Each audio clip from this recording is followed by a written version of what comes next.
Alright, hey, my name is Clint, and I'm with the band Anyone's Guess, and today I'm going to show you how to make your very own patch cable for your pedal board.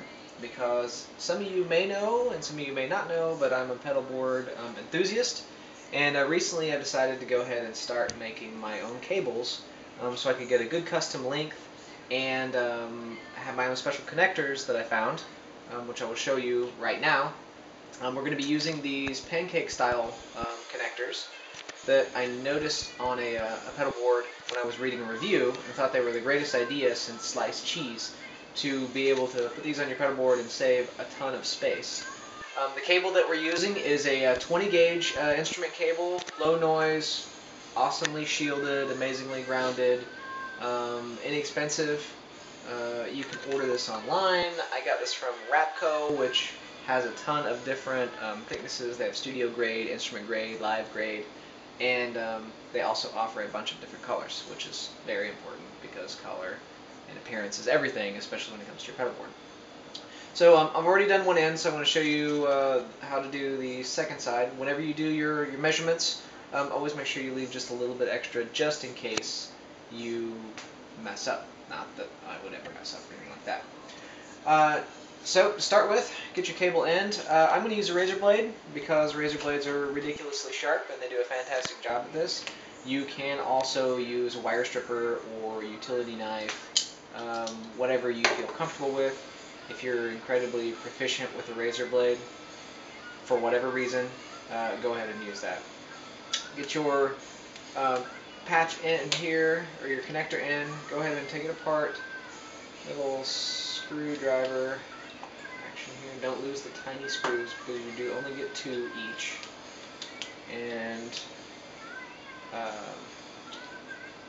make sure you pay attention to what you're doing.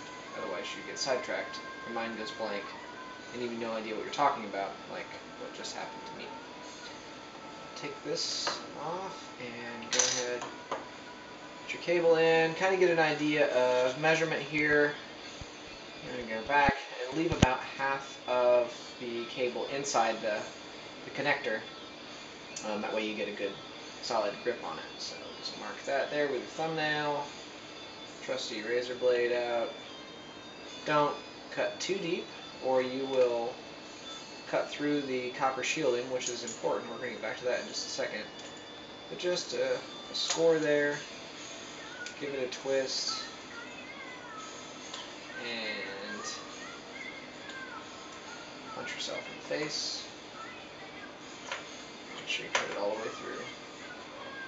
That, pop that right off. And then you're going to see your copper shielding in here. And take that, peel that back, and twist it all together, like so. Now you've got your inner core, which is another insulation, a dual wrap insulation on your main line there. You can use your razor blade again. Some people I've seen use their soldering iron to cut this, which makes a big mess. Although you do run zero risk of cutting through your main copper line that way, but I would rather just be careful and not worry about making a mess. There's the second layer of insulation. Nice and easy with the razor blade. Don't get crazy. There you'll see your inner core. There. Now back to measurement. Make sure you've got plenty of room there, which you do. Now you can take your Save the Boobies pliers and pinch this little tab up here. Little secret move. Also, you can take that and move it to the side, and you'll see why in just a second. Alright, special handy dandy trick number 2. Don't have a vise or a third arm or a prehensile tail or anything silly like that. You can take your pliers, put a rubber band on the handle, and voila. Third man right there to help you out. Take your pliers, bend up a little hook, and then we're going to slide that right up through here. Get a better connection there, or a better twist on that one.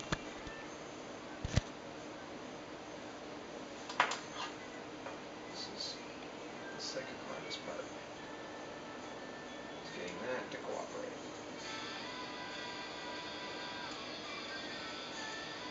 So, let's bend that back, like that.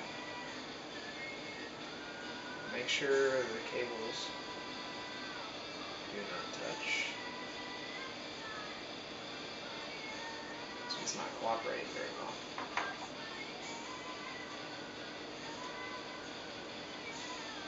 Twist that up a little tighter.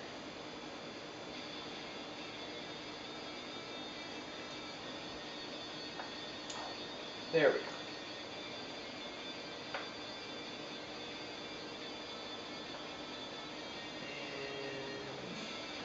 Just like that. Okay, now you're going to take your soldering iron, the most dangerous weapon in the house. Your solder, you just use regular old 60-40 solder, rosin core, nothing fancy. And solder that center piece to the tip right there. Some people like to tin the wiring beforehand. You can, if you like. Just make sure it's got a good connection on it, like that. Now, the second part is by far the hardest part. We're going to take this, like so, without burning the house down. And bring your ground over to the body of the connection. Try to bend it in place there.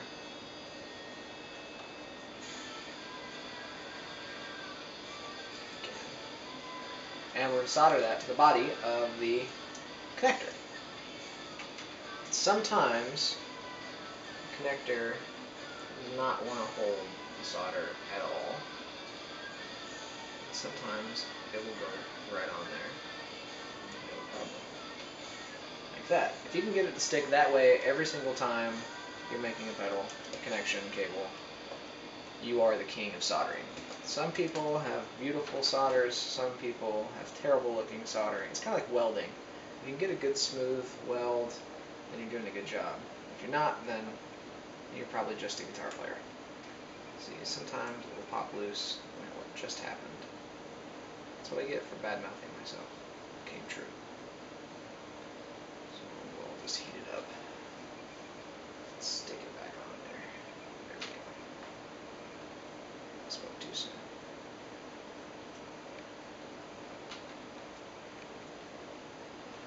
Doesn't hurt to go on, I guess.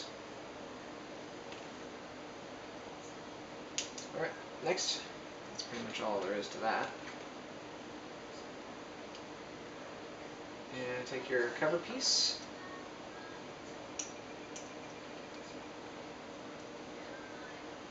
And we're going to screw that down.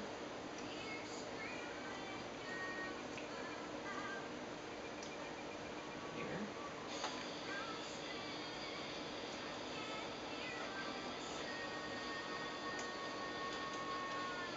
Like so.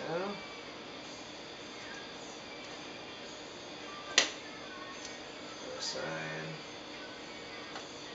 Screw. Get the catch. There you go.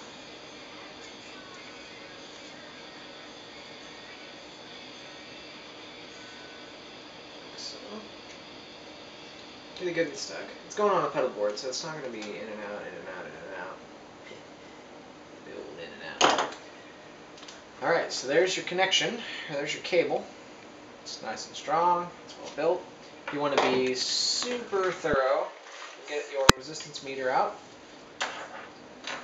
and set that up. You can test to make sure that your connections are good. Go ground to ground. And let's see it here. Watch the little needle. You want it to go all the way to 0. ground. That's good. Post to post. Good connection. So just like that, you got yourself a custom built pedal board connector cable that you can claim to your own. Enjoy. Thanks again. Check out our music at anyonesguessmusic.com. And thank you very much.